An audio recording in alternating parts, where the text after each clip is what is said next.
friends, welcome to my YouTube channel Sam Biology Class. This is Dr. Subrat Kumar Mahanti.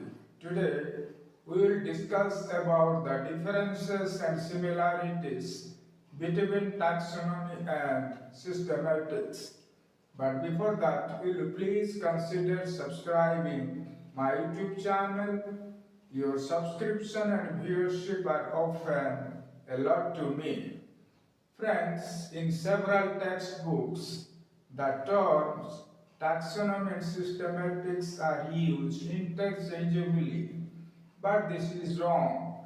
These two are closely related but distinct fields of biology. First, taxonomy.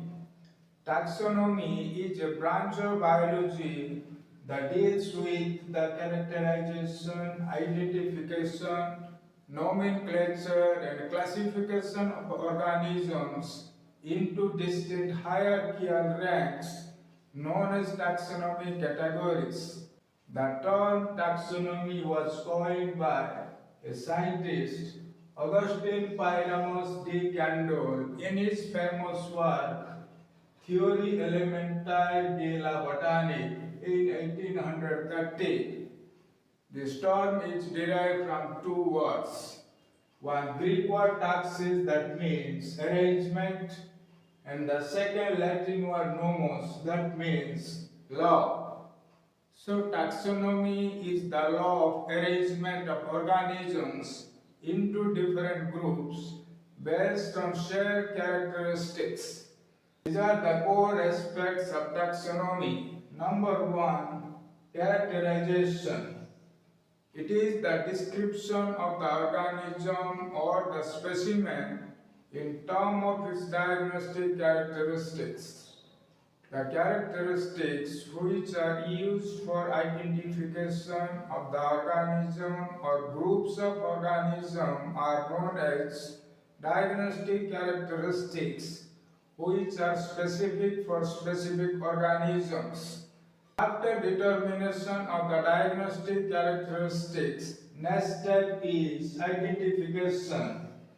In this step, the specimen or the organism is identified by comparing its characteristics with those of already existing organisms or groups of organisms.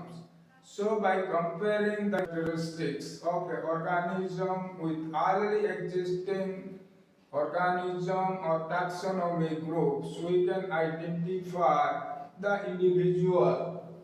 Third step is nomenclature. After identification of the organism, the next step is to assign a specific scientific name. For naming different species, binomial nomenclature is followed. By contrast, the scientific names of other taxonomic categories, such as genus, family, order, class, division, and kingdom, are uninominal. Last step is classification. It is a process by which organisms are divided into hierarchical ranks based on its shared traits. These hierarchical ranks are known as taxonomic categories. Such type of classification is known as hierarchical system of classification. Next, come to systematics. Systematics is a broader discipline of biology that includes taxonomy plus phylogeny.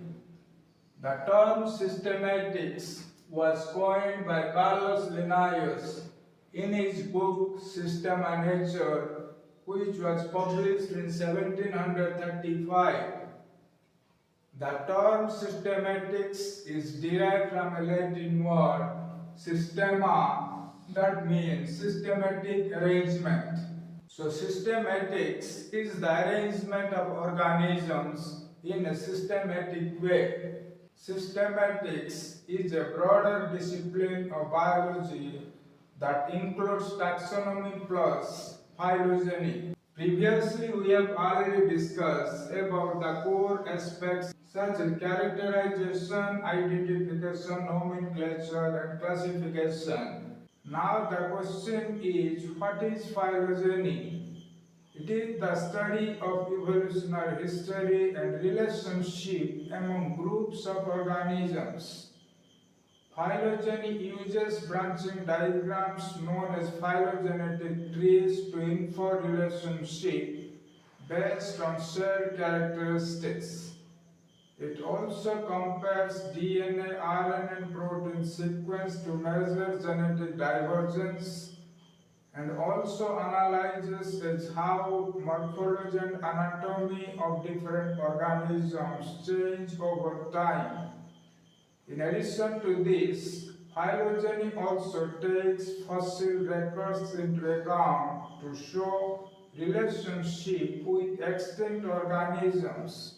So unlike taxonomy, systematics is a broader scientific field that includes taxonomy but is focused heavily on the study of evolutionary history, diversification of different organisms from common ancestors, and phylogenetic relationship among organisms. So friends, this is all about a comparison between taxonomy and systematics. For more updates, subscribe my YouTube channel. Goodbye and good night.